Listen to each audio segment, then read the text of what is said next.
All right, this is I'm running a little late, so this is not going to be as professional as I wanted it to be, but hopefully it turns out well. So, welcome to the first episode of Jojo Goes to IC, where I go to BYU's International Cinema and watch a couple films every week and then talk about them, and hopefully find some films that are really cool and worth recommending. The first film that I saw was Shape of Water by Guillermo del Toro, and it stars Sally Hawkins, and she plays this mute cleaning lady at this sort of secret government facility, and they bring in this what they call the asset, and it turns out that it's this amphibian man who's like that they've brought back from the Amazon, and Sally Hawkins' character forms this connection with him, and they fall in love. So it's kind of this interesting monster film love story. It's pretty cool. So it's Guillermo del Toro film, and it won Best Picture, Best Director, Best Production Design, and Best Original Score. So it's pretty widely celebrated. Really well done. It has this sort of nostalgia for, I think, not only for, monster films, creature features, but also just cinema of the Hollywood golden age, that like musicals. There's a musical number in the middle of this film, but it is also I think nostalgic for these monster films, and Guillermo del Toro has always been really interested in like horror and creatures, and you can definitely see this in this film. The film is very much about people who are othered. So, for instance, Sally Hawkins' character, she's mute. We have Richard Jenkins, who plays this gay man, and then you have Octavia Spencer's character, who is, she's a black woman. They're all living in the 60s. They're all in various ways discriminated against, and they find sort of kinship with the amphibian man and his otherness. He is also othered in much the same way. Let's talk about performances. Sally Hawkins has got this wonderful warmth about her in this movie. She's, of course, signing throughout the movie, and I think that's really cool. We don't see a lot of mute protagonists in films, so that's really cool. There's one moment that stands out. Like, she's wonderful throughout the film, but there's one scene in particular that really stands out where she's talking to Richard Jenkins' character about how she wants them to go save the amphibian man.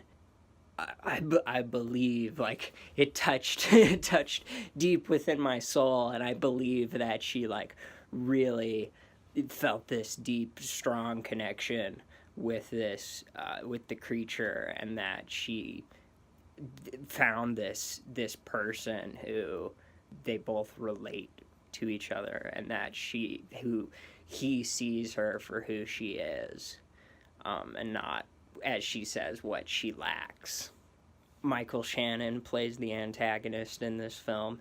Just this nasty character. He's like a total it's just, you hate this guy from like the moment he comes on screen. He's just like the most racist, terrible dude.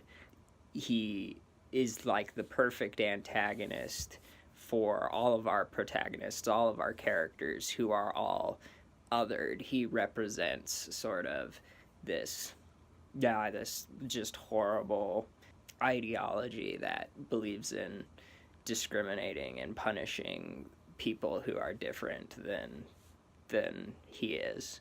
I really like Doug Jones' performance in this film. Like in all of Guillermo del Toro's films that Doug Jones is in, he does an absolutely fantastic job. He very much embodies with this sort of pantomime style, this character, this fish creature, all around the board. I mean, Richard Jenkins and Octavia Spencer as well are really wonderful in this movie.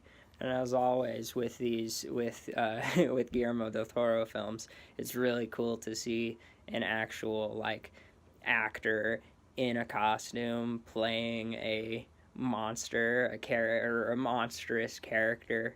Even though in this film we have this sympathy for the fish man, the amphibian man.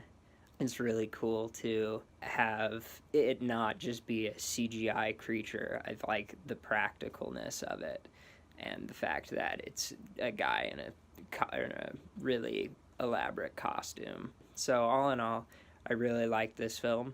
I would recommend it. Totally gets a thumbs up from me. Seek it out. It's wonderful. Really good. Second film I saw was Children of Men by Alfonso Cuarón. I've tried to say that right like 6 times, so hopefully that's right. I should be able to pronounce it correctly, but hopefully that was good enough. This film takes place after the youngest person on the planet dies at age 18, and it's been about 18 years since anyone has been able to have a child.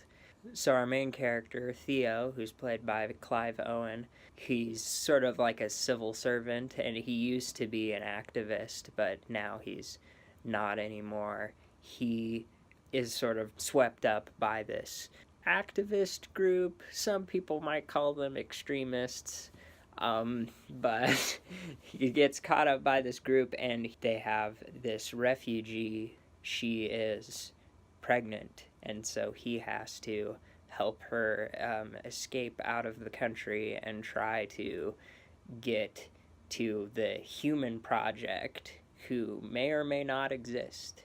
So it's this sort of hope that maybe that hopefully they'll be able to survive and get out alive, and that there's hope for the future because she has a child.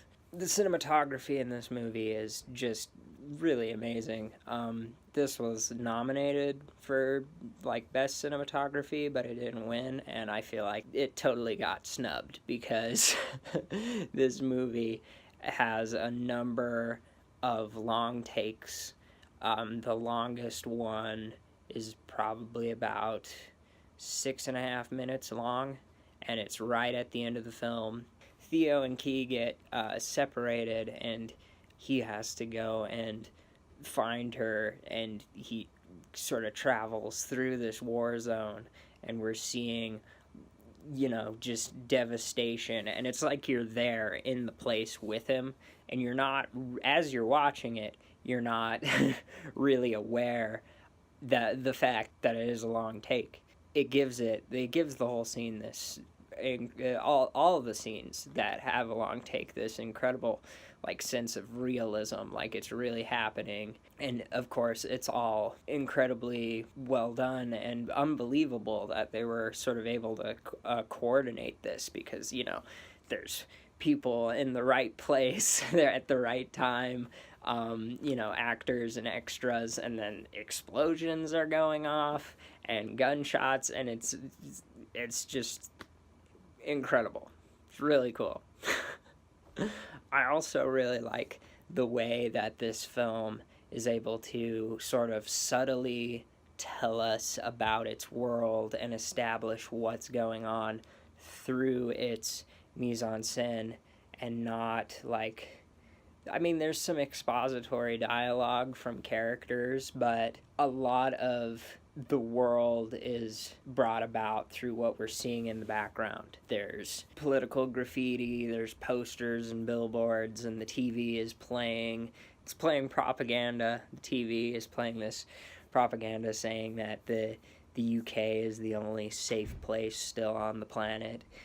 At one point, Theo goes to visit this friend of his who's an art collector, dealer. I'm not entirely sure, but he's been collecting art from around the world, and you see he's got, Michelangelo's David, and it's missing a leg, and instead it's got this like middle beam connecting the foot to the leg, and then he's there like eating lunch, and it's got Picasso's Guernica on the wall, and he's just like, oh man, it's a shame about what happened to Madrid, and we lost a ton of art. We couldn't get all this stuff out, and Theo's like, well, it's a shame about the loss of human life, right? So it's like this sort of subtle thing telling you that, the world has really gone downhill. There's a lot of other sort of references to art and culture. There's in the same scene they have this factory in the background outside the window, and they've got this pig balloon, and so it's this reference to like Pink Floyd's Animals, the album cover of that album. And then there's also like at one point there's a Banksy painting that like the police are painting over with some paint rollers. So really cool in that way. I think that both films that I saw have these messages that are very timely and very still relevant to this day. I mean, this came out in 2006, so it's dealing with like all these like government issues and immigration, all of these issues that are still proving to be very vital and relevant today. So like this movie could have come out right now, and I would have believed it. So yeah, this movie's great too. They're both great. Both films are good. This one's great. I'll give it a thumbs up. Seek it out. It's totally worth it. Yeah. Hopefully next week's episode is a lot better than this. Hopefully I check out a camera and have more of a script next time, and I'm not doing it on the day that I need to upload. So anyway, see you next time.